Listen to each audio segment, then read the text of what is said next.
ओम शांति 4-3-2024 प्रातः मुरली ओम शांति बाप दादा मधुबन।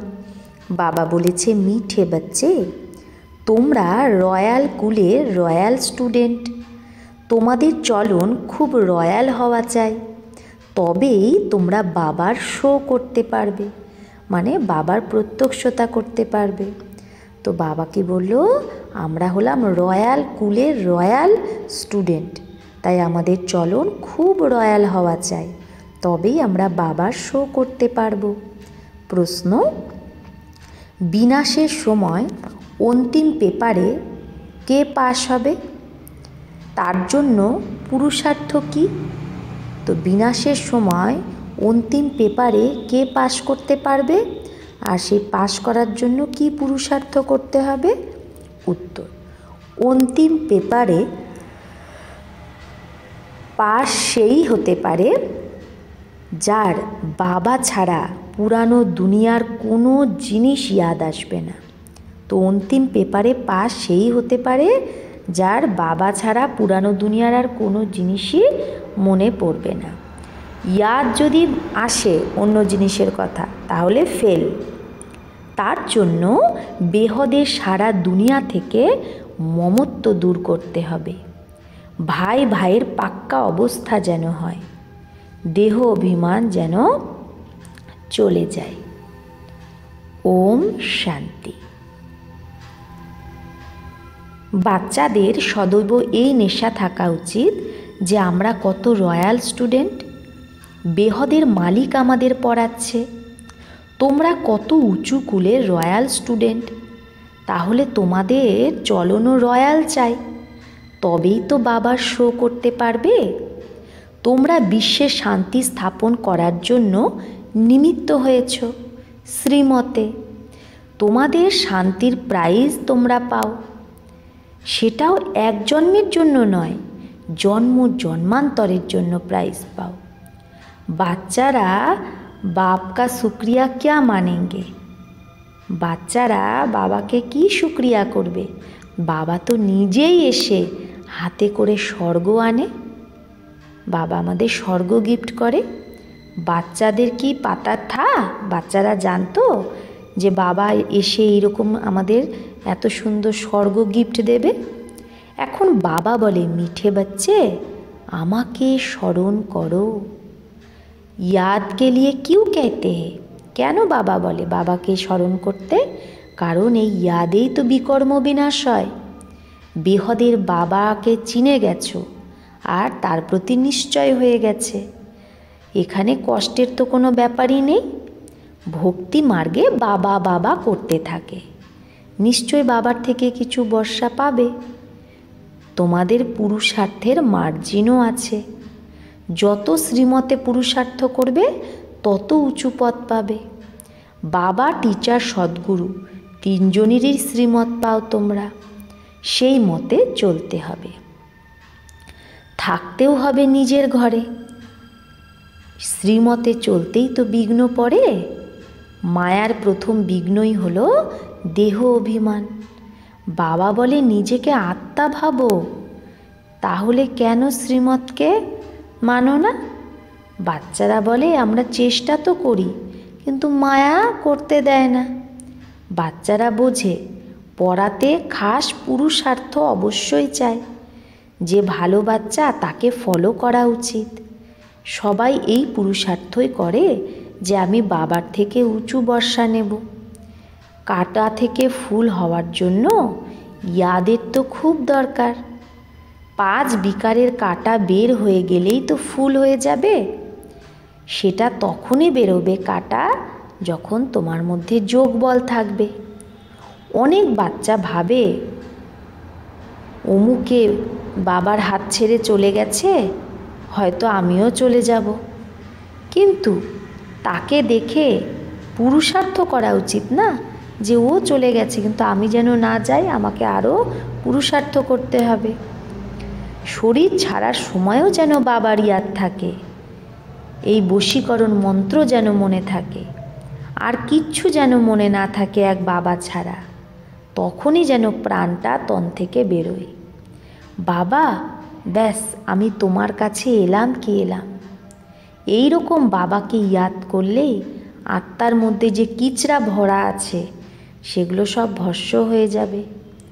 আত্মার মধ্যে আত্মা মে হে তো শরীর মে ভি কহেঙ্গে। তাই বাবা বলছে আত্মার মধ্যে কিচড়া আছে তো শরীরের মধ্যেও আছে, তবে তো শরীর এত জর্জরীভূত হয়ে গেছে। তো জন্ম জন্মান্তরের যে কিচড়া আছে সেগুলো সব কিছুকে জ্বালাতে হবে। তবে যখন তোমাদের সারা কিচড়া জ্বলে যাবে তবেই দুনিয়াও পরিষ্কার হয়ে যাবে। দুনিয়ায় সারা কিচড়া নিকালনা হে। তাই বাবা বলছে দুনিয়াতে যে কিচড়া আছে এগুলো সব নোংরা বের করতে হবে আমাদের জন্যই, তাই না? আমাদের জন্যই তো দুনিয়ার নোংরা বেরোবে, তবেই তো সত্যযুগ আসবে। তাই বাবা বলছে তোমাদের শুধু নিজের কিচড়া সাফ করলেই হবে না, সবার কিচড়া সাফ করতে হবে। বাবাকে ডাকেই বাবা এসে এই দুনিয়া থেকে এই কিচড়া নোংরাকে পরিষ্কার করো, সারা বিশ্বকে পবিত্র বানাও। কার জন্য? সেই পবিত্র দুনিয়ায় তোমরা বাচ্চারাই তো প্রথমে প্রথমে রাজ্য করতে আসবে। তো বাবা তোমাদের জন্যই তোমাদের দেশে এসেছে। ভক্তি আর জ্ঞানে অনেক পার্থক্য।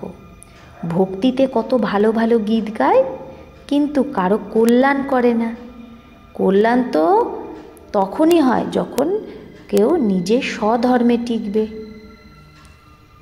আর বাবাকে ইয়াদ করবে। তোমাদের याद करना ऐसा ही है जैसे लाइट हाउस फिरता है, स्वदर्शन को ही लाइट हाउस कहते हैं। তাই বাবা বলছে বাবাকে এমনভাবে ইয়াদ করতে হবে যাতে লাইট হাউস ঘোরে। সদর্শনকেই লাইট হাউস বলে। যত আমরা সদর্শন চক্রধারী হব তত লাইট হাউস হব। তোমরা বাচ্চারা মনের মধ্যে বুঝতে পারো, তোমরা মনে মনে বুঝতে পারো, কি বুঝতে পারো? যে বাপ দাদার থেকে আমরা স্বর্গের বর্ষা নিচ্ছি, স্বর্গের বর্ষা আমরা পাবই। এটা হলো সত্য নারায়ণের কথা, নর থেকে নারায়ণ হওয়ার। বাবা বোঝায় তোমাদের আত্মা যে তমপ্রধান হয়ে গেছে তাকে শতপ্রধান হতে হবে। সত্য যুগে শতপ্রধান ছিল, এখন আবার শতপ্রধান বানাতেই বাবা এসেছে। বাবা বলে আমাকে স্মরণ করলেই তোমরা শতপ্রধান হয়ে যাবে।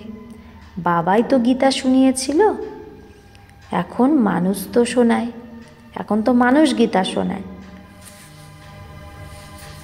তো কত পার্থক্য হয়ে যায়, কোথায় এখন বাবা গীতা শোনাচ্ছে আর কোথায় মানুষ শোনাবে। তো পার্থক্য হলো কি হলো না?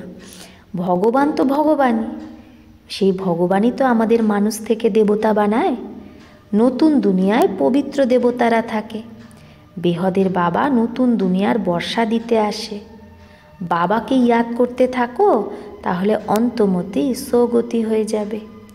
তোমরা জানো বাবা আসেই সঙ্গম যুগে পুরুষোত্তম বানানোর জন্য।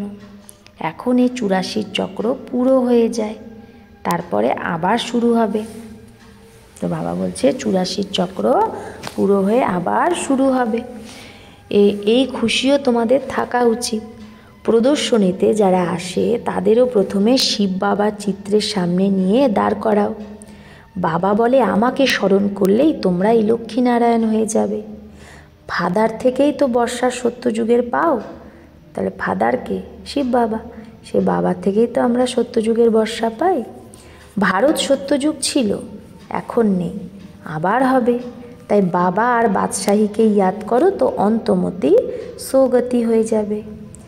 এটা হলো বাবা হলো কি সচ্চা বাবা, তার বাচ্চা হলেই তোমরা সচখণ্ডের মালিক হয়ে যাবে। প্রথমে প্রথমে আলফকে পাক্কা করাও, আলফ বাবা আর বে বাদশাহী। বাবাকে ইয়াদ করো, তো ইয়াদের দ্বারাই বিকর্ম বিনাশ হবে আর তোমরা স্বর্গে চলে যাবে। কত সহজ! জন্ম জন্মান্তর ভক্তির কথা শুনতে শুনতে বুদ্ধিতে মায়ার তালা লেগে গেছে। বাবা এসে চাবির দ্বারাই তালা খোলে। এই সময় সবার কান বন্ধ হয়ে গেছে, পাথর বুদ্ধি হয়ে গেছে। তোমরা লেখো শিব বাবা ইয়াদ হে, স্বর্গের বর্ষা ইয়াদ হে, বাদশাহী ইয়াদ করলেই তো মুখ মিঠা হবে না। বাবা বলে আমি তোমাদের বাচ্চাদের কত উপকার করি, তোমরা তো অপকারই করে আসো। সেটাও ড্রামাতেই সেট আছে, কারোর দোষ নেই। তোমাদের বাচ্চাদের এই মিশন হলোই পাথর বুদ্ধিদের পারস বুদ্ধি অথবা কাঁটাকে ফুল বানানোর জন্য। এই মিশন তোমাদের চালু আছে। সবাই একে অপরকে কাঁটা থেকে ফুল বানাচ্ছ। उनको भी ऐसा बनाने वाला जरूर किंग फ्लावर होगा। তো বাবা বলছে ওই কাঁটাকেও ফুল বানানোর জন্য অবশ্যই কিং ফ্লাওয়ার হবে। স্বর্গে স্থাপনা কর্নেওয়ালা, স্বর্গে স্থাপনা করে বা ফুলের বাগিচা বানায় এক বাবাই।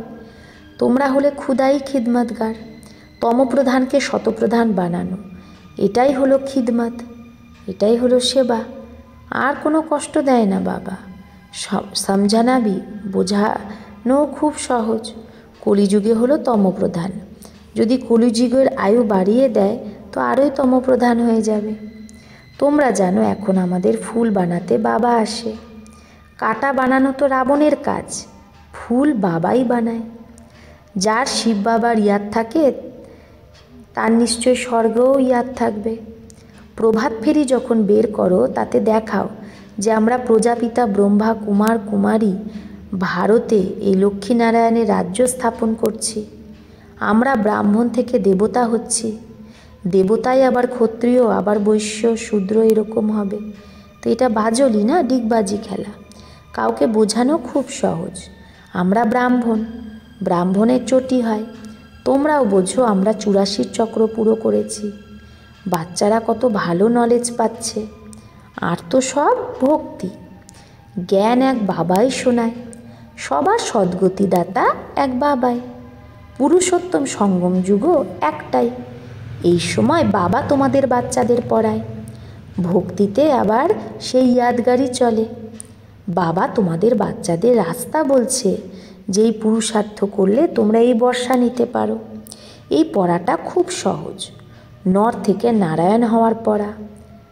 কথা বলা রং, কারণ কথাতে তো এম অবজেক্ট থাকে না, পড়াতে এম অবজেক্ট থাকে।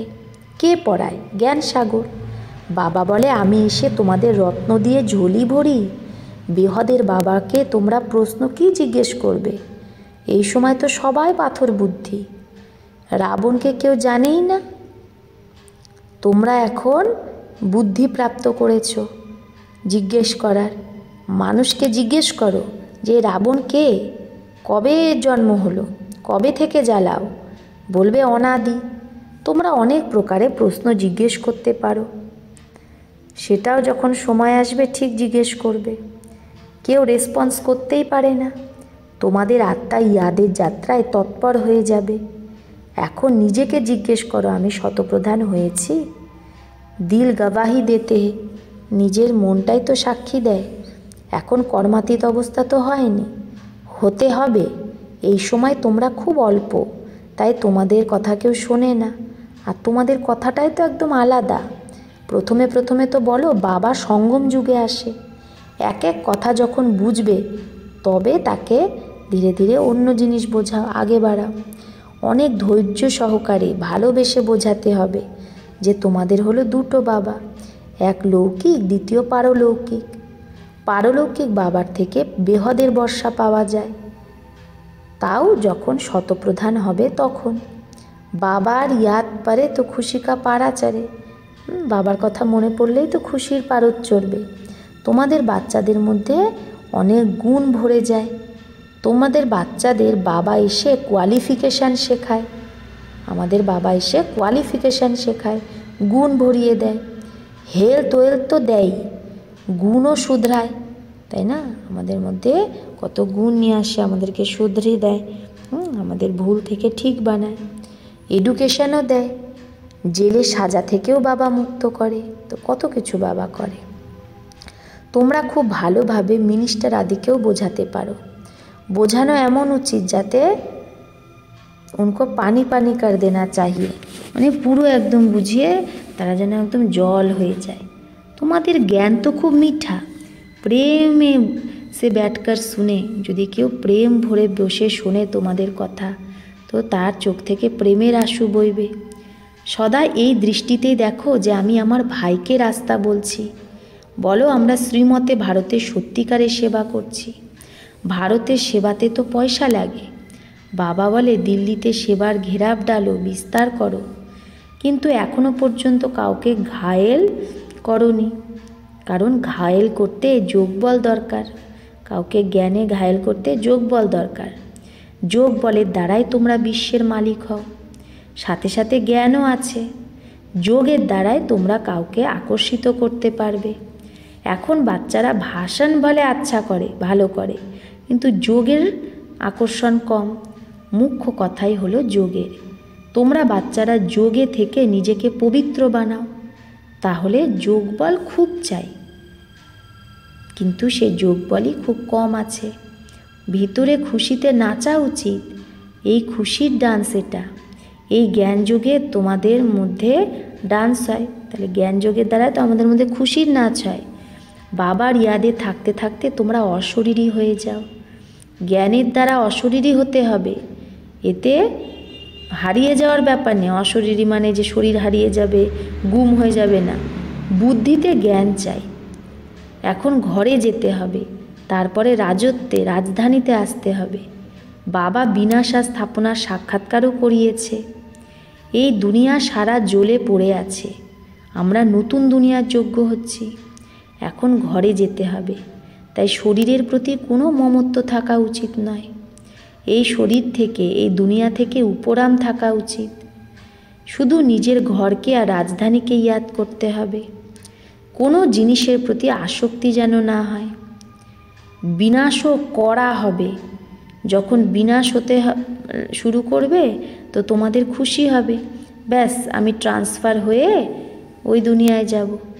পুরানো দুনিয়ার কোনো জিনিস যদি ইয়াদ আসে তাহলে ফেল। বাচ্চাদের কাছে কিচ্ছু নেই, তাহলে কি ইয়াদ আসবে, কি মনে পড়বে? বেহদে সারা দুনিয়া থেকে যেন মমত্ব মিটে যায়, এটাতেই তো মেহনত। ভাই ভাইয়ের পাক্কা অবস্থা তখনই থাকবে যখন দেহ অভিমান চলে যাবে। দেহ অভিমানে আসলেই কিছু না কিছু লোকসান হয়, দেহি অভিমানে হলে লোকসান হয় না। আমি ভাইকে পড়াচ্ছি, ভাইয়ের সাথে কথা বলছি, এটা পাক্কা ট্যাব, অভ্যাস হয়ে যাওয়া উচিত। যদি স্কলারশিপ নিতে হয় তো এই পুরুষার্থ করতে হবে। যখন বোঝাও তখনও যেন মনে থাকে যে আমরা সব ভাই ভাই, সব আত্মারা এক বাবার বাচ্চা। সব ভাইদেরই বাবার সম্পত্তির উপর অধিকার আছে। তো বোনের ভানও যেন না আসে, হ্যাঁ, ভাইয়ের বোন এগুলো ভানও যেন না আসে। শুধু ভাই ভাই, আত্মিক দৃষ্টি, একেই বলা হয় আত্ম অভিমানী। আত্মা এই শরীর পেয়েছে, সেই শরীরে কেউ মেলের শরীর পেয়েছে তো কেউ ফিমেলের। ইনসে পরে বাকি আত্মা है, তাহলে এই মেল ফিমেলের শরীরের উপরেরও ভান কি আত্মা। বুঝতে হবে বাবা যে রাস্তা বলে সেটা একদম ঠিক। এখানে বাচ্চারা আসেই এটা প্র্যাকটিস করতে। ট্রেনে কাউকে ব্যাচের ওপরও বোঝাতে পারো। বসে একে অপরকে জিজ্ঞেস করো তোমার কটা বাবা, তারপরে উত্তর দাও। এটাই হলো অন্যের ধ্যান খেচার যুক্তি, অন্যের ধ্যান আকর্ষণ করার যুক্তি হলে এরকম করে জিজ্ঞেস করো তোমার কটা বাবা। তারপরে বলো তোমার তো দুটো বাবা আর আমাদের তিনটে বাবা। এই অলৌকিক বাবার দ্বারা আমরা বর্ষা পাই। তোমাদের কাছে তো ফার্স্ট ক্লাস জিনিস আছে। কেউ বলবে, যদি বলে এতে কী লাভ, বলো আমাদের দায়িত্ব হলো অন্ধের লাঠি হয়ে তাকে রাস্তা দেখানো। যেরকম নান্স মানে ওই সন্ন্যাসিনীরা সার্ভিস করে, তোমরাও করো। তোমাদের অনেক প্রজা বানাতে হবে, উঁচু পদ পাওয়ার জন্য পুরুষার্থ করতে হবে। তোমরা সবাইকে চড়তি কলার রাস্তা বলো। এক বাবাকে ইয়াদ করতে থাকো, তাহলেও খুব খুশি থাকবে আর বিকর্মও বিনাশ হবে। বাবার থেকে বর্ষা নেওয়া খুব সহজ, কিন্তু অনেক বাচ্চা গাফিলতি করে, याद करे ना। अच्छा, मीठे मीठे सिकिलाधे बच्चों प्रति माता पिता बाप दादा का याद प्यार और गुड मॉर्निंग। रूहानी बाप की रूहानी बच्चों को नमस्ते। हम रूहानी बच्चों की रूहानी माता पिता बाप दादा को याद प्यार, गुड मॉर्निंग और नमस्ते नमस्ते नमस्ते। शुक्रिया बाबा, आपको लाख लाख शुक्रिया। धारणार জন্য মুখ্য সার। 1, অন্ত সময়ে পাশ হওয়ার জন্য এই শরীর আর দুনিয়া থেকে উপরাম থাকতে হবে। তো অন্তিম সময়ে পাশ হওয়ার জন্য কি করতে হবে? এই শরীর আর দুনিয়া থেকে উপরাম থাকতে হবে। কোনো জিনিসের প্রতি যেন আসক্তি না থাকে, বুদ্ধিতে যেন থাকে এখন আমরা ট্রান্সফার হলাম কি হলাম। 2, খুব ধৈর্য সহকারে আর ভালোবেসে সবাইকে দুটো বাবার পরিচয় দিতে হবে। জ্ঞান রত্নের দ্বারা ঝুলি ভরে দান করতে হবে। কাটাকে ফুল বানানোর সেবা অবশ্যই করতে হবে। বরদান, বাবা আর সেবায় মগ্ন যে থাকে সেই নির্বিঘ্ন নিরন্তর সেবাধারী ভব। তো যে বাবা আর সেবায় মগ্ন থাকে সে নির্বিঘ্ন আর নিরন্তর সেবাধারী ভব। যেখানে সেবার উমঙ্গ আছে সেখানে অনেক কথা থেকে সহজেই কিনারা হয়ে যেতে পারা যায়। যেখানে সেবার উমঙ্গ থাকে সেখানে কোনো কথাই আর পাত্তা পায় না, সব কথা থেকে আমরা কিনারা হতে পারি। এক বাবা আর সেবায় মগ্ন থাকো তো নির্বিঘ্ন নিরন্তর সেবাধারী সহজ মায়াজিত হয়ে যাবে। সময় প্রতি সময় সেবার রূপরেখা বদলে যাচ্ছে, আরও বদলাতে থাকবে। এখন তোমাদের বেশি কথা বলার দরকার নেই, এখন বেশি কথা বলতে হবে না, বরং আত্মারা নিজেরাই বলবে যে তোমাদের এটা তো শ্রেষ্ঠ কার্য, তাই আমাদেরও সহযোগী বানাও। তো অন্যরাই অফার করবে। এই সময়ের সমীপতার এটা নিশানি। তাই বাবা বলছে এখন অজ্ঞানী আত্মারাই বলবে যে তোমাদের এটা শ্রেষ্ঠ কার্য, আমাকেও তোমার এই শ্রেষ্ঠ কার্যের ভাগিদার বানাও, সহযোগী বানাও। তার মানে এটার দ্বারাই প্রমাণ হয় যে সময় খুব নিকটে চলে এসেছে। তো খুব উমঙ্গ উৎসাহী সেবা করতে থাকো আর উন্নতি পেতে থাকো। তাই উমঙ্গ উৎসাহী সেবা করে আগে বাড়তে থাকো। স্লোগান, সম্পন্নতা স্থিতিতে স্থিত হয়ে প্রকৃতির হলচলে কে চলতে हुए बादलों के समान अनुभव करो। তো বাবা বলছে সম্পন্নতা স্থিতিতে স্থিত হয়ে প্রকৃতির যে হলচল সেটাকে মেঘের মতো অনুভব করো। চলন্ত মেঘ, মেঘ যেমন কি উঠতে থাকে চলতে থাকে, ঠিক সেরকম প্রকৃতির হলচলকেও ভাবো এটা হলচল হচ্ছে আবার চলে যাবে। এই রকমভাবে আমাদের অনুভব করতে হবে, হলচলেও অচল থাকতে হবে। কিভাবে? সম্পন্নতা স্থিতিতে স্থিত হয়ে প্রকৃতির হলচলকে চলন্ত মেঘ ভেবে অনুভব করো। আচ্ছা, ওম শান্তি।